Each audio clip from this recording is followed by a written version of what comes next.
Hello and welcome. Skillet coming to you from X4 Foundations. And look at that, ladies and gentlemen, the 501st Independent Patrol Fleet. Somebody's got Talati engines. But that's a buzzard.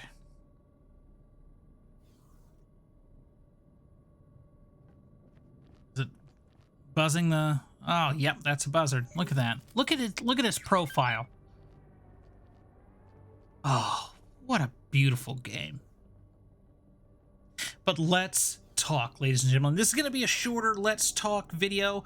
We're going to be talking about position defense, or as the game calls it, protect position. And then we're going to talk about layered fleets. This is just a cool shot, though. That. Yeah, we just took a screenshot because that is cool. All right, now let's talk about the easiest one that we're gonna talk about now.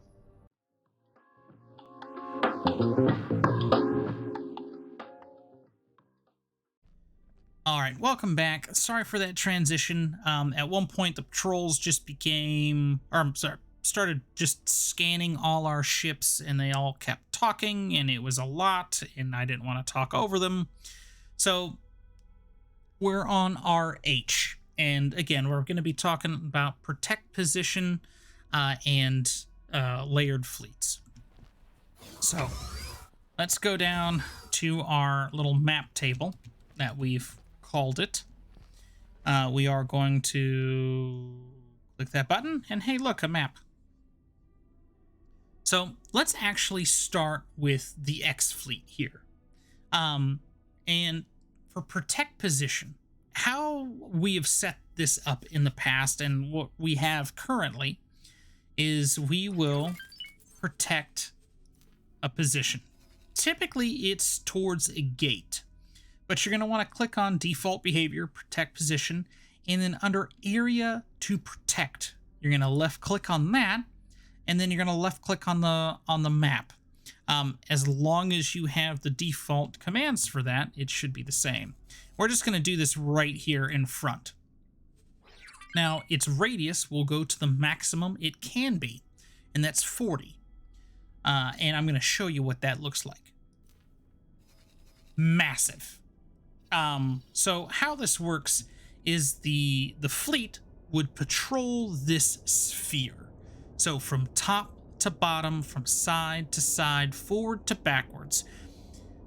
The fleet will traverse this sphere looking for targets. Now, how I do this is I will drop it by roughly half. Typically it is half. I believe that's what the 501st and the 453rd do have their current orders for. So 20, right? So this is still 40.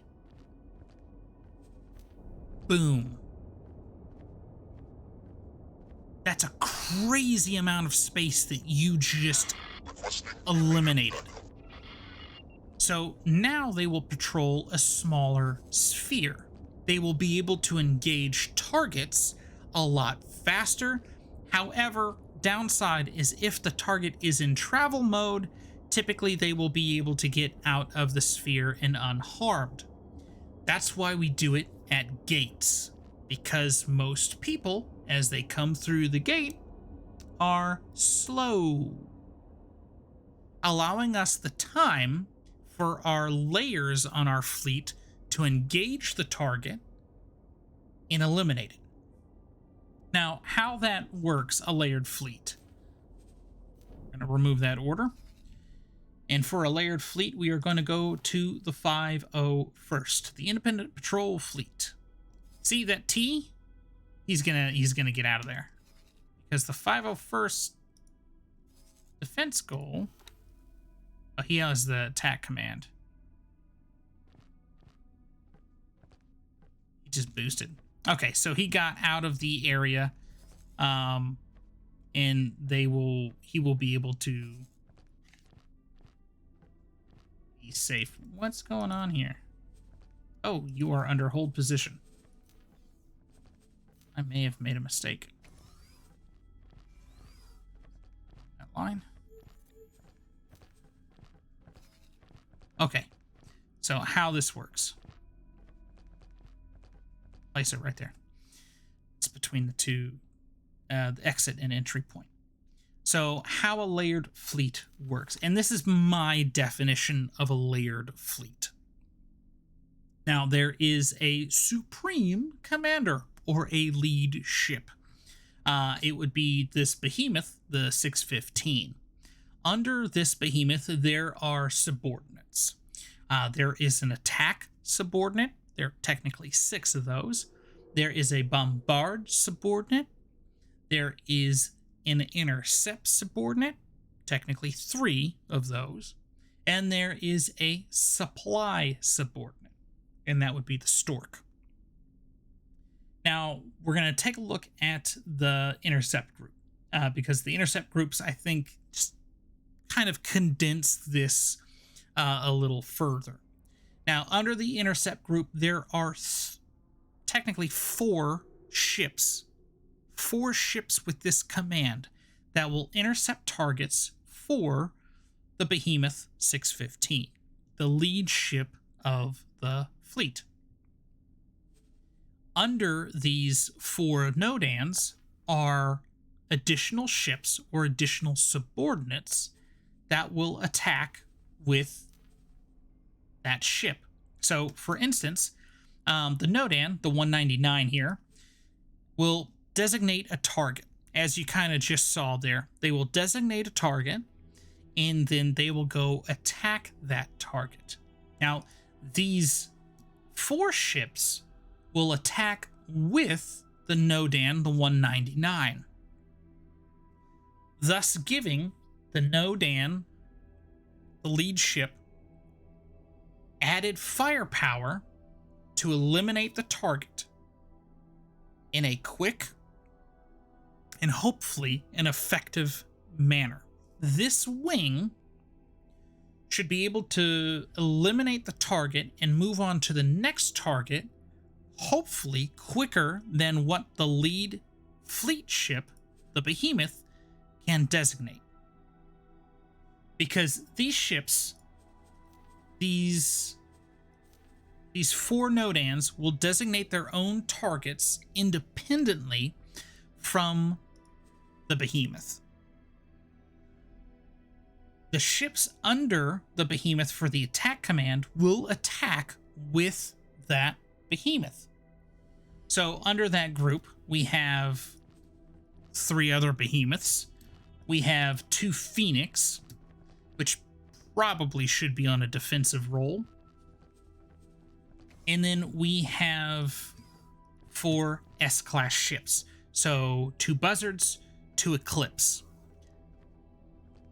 Just like the Nodan in the Intercept group, they have their own individual subordinates as well, thus giving these 4 ships more firepower to eliminate targets in a faster manner so that the Behemoth can move on to the next target. Now, will some of the targets be similar? Yes, if it's one ship coming through the gate, they're all going to target the same ship.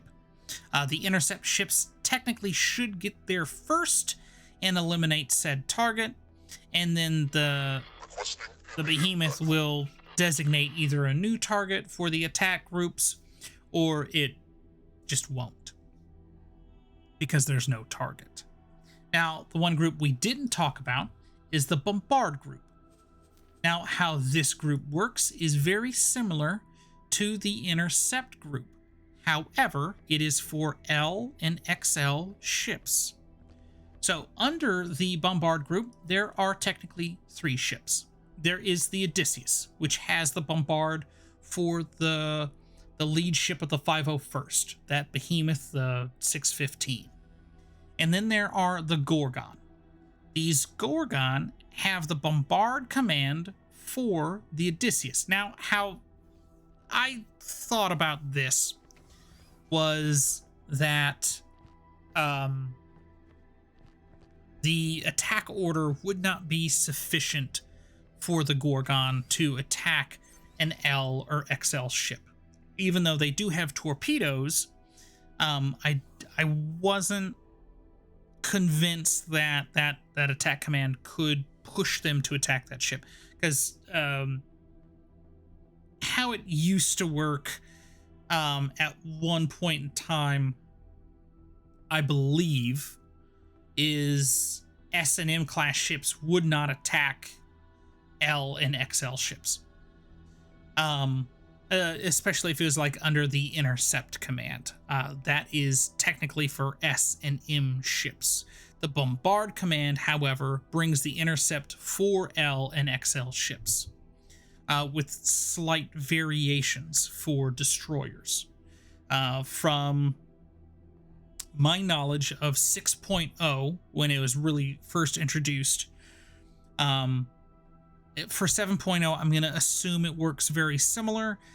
Things have changed in terms of combat effectiveness for your captains and your ships.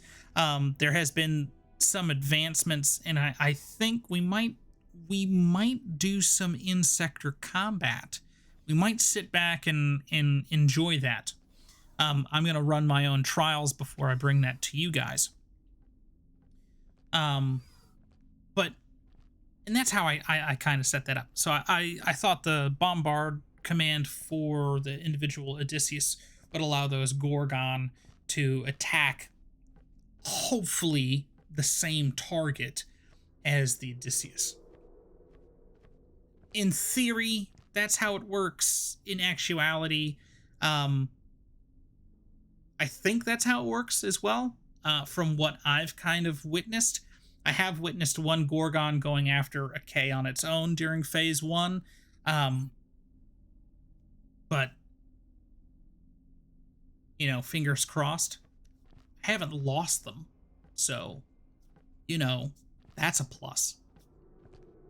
But this is the layered fleet. A commander, a subordinate, and then another subordinate, or subordinates at that point, to be able to project power more effectively and more, more effectively kind of just sums it up, because it's more effective for the commander of the fleet, right? If you think that there's anything that I missed in terms of a layered fleet, put it in the comments. If you have a different definition, put it in there. Things change. What I say works might not be how you work it. I do like the conversation that we had in the last Let's Talk. So let me know. If you're not going to help me, you're going to help somebody else. People think of things in different ways. But this is going to be Skillet signing out for now. I'll see you guys again.